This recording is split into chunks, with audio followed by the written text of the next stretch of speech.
Hello दोस्तों, आपका बहुत बहुत स्वागत है मेरे YouTube channel Aamir health care में।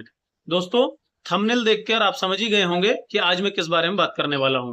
आज मैं आपको ऐसे दो इंजेक्शन के बारे में बताने वाला हूं जो आपको जानना बहुत ज्यादा जरूरी है। ऐसे दो इंजेक्शन जो अगर आपने अनजाने मरीजों को लगा दिया तो हो सकता है उन मरीजों की डेथ भी हो जाए। इंजेक्शन के नाम है डेक्सोना और डाइक्लोफेनिक सोडियम।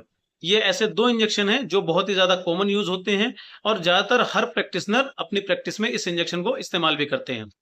अब बात कर लेते हैं ये इंजेक्शन किन मरीजों को नहीं लगाना चाहिए।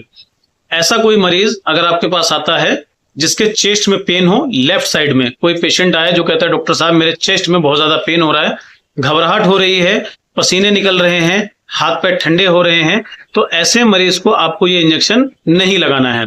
अगर आपने ऐसे मरीज को इंजेक्शन लगा दिया तो हो सकता है उस पेशेंट को हार्ट अटैक आ रहा हो और आपके इंजेक्शन लगाने से उसका हार्ट अटैक दर बढ़ जाएगा और वो आपका पेशेंट वहीं पे डेथ कर जाएगा। दूसरा दोस्तों, अगर ऐसा कोई पेशेंट जिसका ब्लड प्रेशर तेज है, हाइपरटेंशन का मरीज है, कोई पेशेंट आता है जिसको हाइपरटेंशन है, बीपी हाई रहता है, ऐसे मरीज को भी आपको ये इंजेक्शन नहीं लगाना है।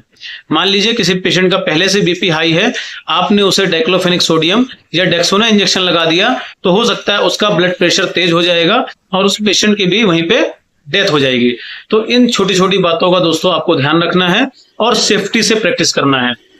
आपके पास ऐसा कोई पेशेंट आता है जिसको हार्ट में दर्द हो, लेफ्ट साइड में दर्द हो, पसीना आ रहा हो या हाइपरटेंशन का कोई पेशेंट हो, तो ऐसे मरीजों को आपको इंजेक्शन बिल्कुल भी नहीं लगाना है। धन्यवाद दोस्तों।